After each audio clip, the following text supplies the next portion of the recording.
Are the Marines in Los Angeles ordered to protect property by any means necessary? ICE officers and police officers being attacked is not political theater. The National Guard and Marines... Just yes or no. Just yes or no. In its fight against Russia, a nation that is hostile towards the United States? Well, as you know, sir, President Trump is committed to peace. No, I just want yes or no answers. Congressman, you know what a silly question that is. But silly enough to warrant a very straightforward, worthy of my attention or my questions. You're an embarrassment to this country. You're unfit to lead. You should just get the hell out. Hey everyone, welcome back to Freedom Forge, the channel where we break down the truth, cut through the noise, and stand up for the American way. If you believe in the Constitution, strong borders, and a military that puts America first, you're in the right place. Be sure to hit that subscribe button and ring the Liberty Bell so you never miss a video. Today, we're reacting to a fiery congressional hearing where Representative Carbajal from California, big shock there, right? Absolutely unloaded on the Secretary of Defense. He called the administration's deployment of the National Guard and Marines to Los Angeles political theater and an overreach. Let's unpack what's really going on here, because as a proud American patriot, I see things a little differently. Thank you, Mr. Chairman. It shouldn't come as no surprise that I have serious concerns with both the deployment of the National Guard and the Marines to Los Angeles. I served in the Marine Corps. We are trained to be war fighters, not for crowd control.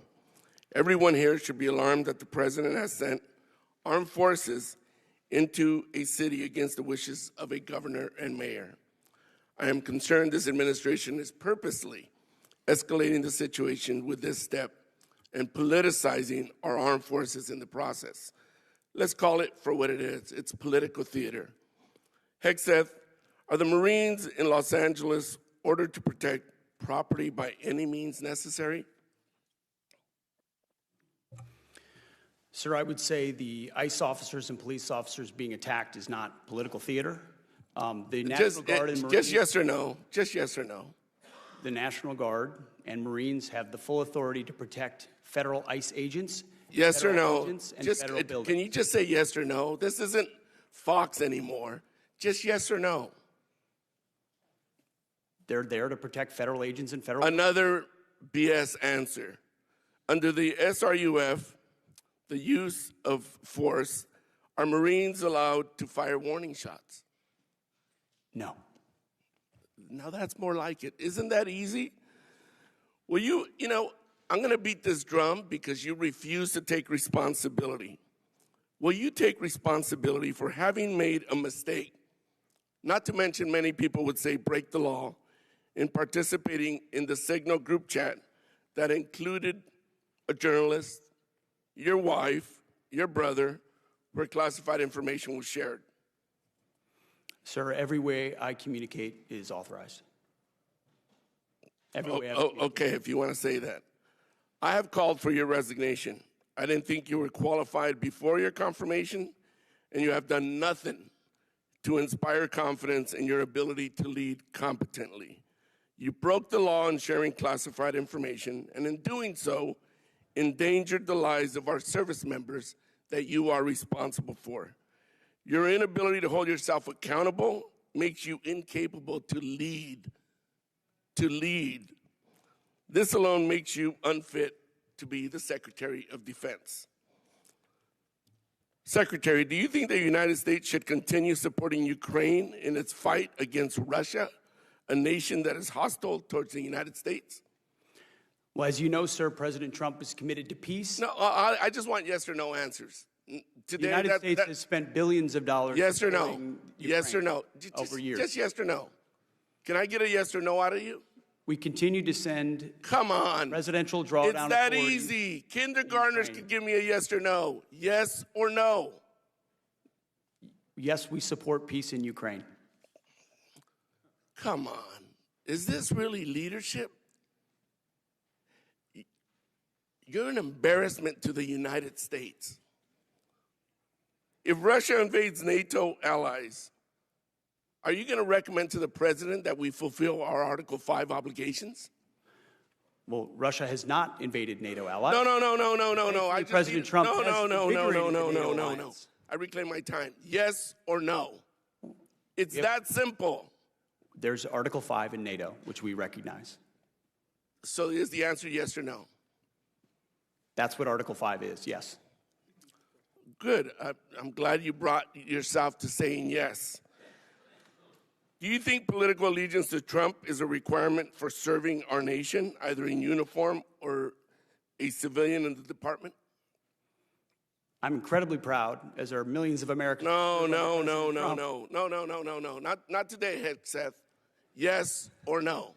Congressman, you know what a silly question that is. But silly enough to warrant a Constitution. very straightforward answer. Yes or no?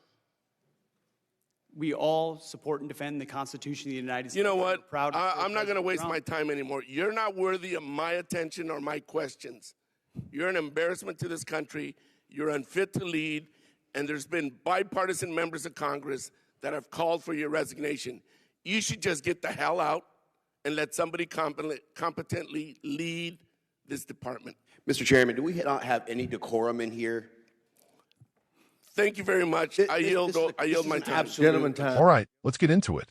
First off, Carbajal is up in arms, pun intended, about the military being deployed to protect our cities, to protect our federal agents, and to restore order where Democrat policies have failed. He claims it's political theater. But let me ask you, friends, is it political theater to defend law-abiding citizens, federal property, and the rule of law? Or is it political theater to let anarchists run wild and tie the hands of law enforcement? He says Marines are trained to be war fighters, not for crowd control. Well, I agree. Marines are the best fighting force on the planet. But let's not forget, when local politicians refuse to uphold the law, someone has to step in and restore order. If you ask me, the real political theater is happening in Democrat-run cities where chaos is tolerated for political gain. Carbajal rants about federal overreach and claims the president sent troops against the wishes of the governor and mayor. But here's what he's missing. Federal law trumps local virtue signaling when federal property and agents are under attack. That's not just the president's right, it's his duty. He keeps demanding yes or no answers about whether the Marines can protect ICE agents and whether they're allowed to use force. The secretary says, Marines are not authorized to fire warning shots. Good. Our military follows strict rules of engagement. That's what separates us from the thugs attacking our cities. But when it comes to defending federal agents and property, I say, stand strong, stand ready, because if you can't defend your own people, what good are you? Now, Carbajal tries to accuse the secretary of breaking the law by sharing classified info in a group chat. Folks, until there's actual evidence and a real investigation, this is just more Democrat mudslinging. Where was this outrage when Clinton was running her own email server out of a bathroom? Or when Biden's son was cashing in overseas? It's hypocrisy at its finest. Next, Ukraine. Carbajal wants a simple yes or no about supporting Ukraine. Now, I'm going to be honest with you all. I support peace, but I also support transparency. For years, we've poured billions into Ukraine while our own border is a disaster. Our veterans struggle to get care, and American cities crumble. The Secretary's answers may have been evasive, but the real question Congress should be asking is, when do we start putting America first again? And on NATO Article 5, of course, if a NATO ally is attacked, we honor our commitments. But I want to make sure, and I know many of you do too, that we aren't being dragged into endless wars for countries that don't pull their own weight. Every American life is precious, and we shouldn't risk them unless it's absolutely necessary for our national interest. Carbajal ends with personal attacks, calling the secretary an embarrassment and demanding his resignation. Folks, this is what the left does when they run out of arguments. They demonize, they insult, and they try to shame anyone who stands up for American strength. Well, I'm here to tell you, asterisk, I stand with our military. I stand with law and order. And I will always stand for America first, asterisk. So here's my message to Representative Carbajal and his like-minded colleagues. Instead of undermining our military and law enforcement on national TV, why don't you stand up for the citizens you swore to serve? Why don't you demand law and order for all Americans, not just the ones who fit your political agenda? And to all of you watching at home, stay informed, stay strong, and never apologize for loving your country. The fight for America's soul is happening right now, in Congress, in our communities, and in our hearts. If you agree, smash that like button, share this video, and let me know in the comments. Do you support military deployment to restore order in our cities when local leaders fail? I want to hear from you, the real patriots. God bless you. God bless our troops. And God bless the United States of America.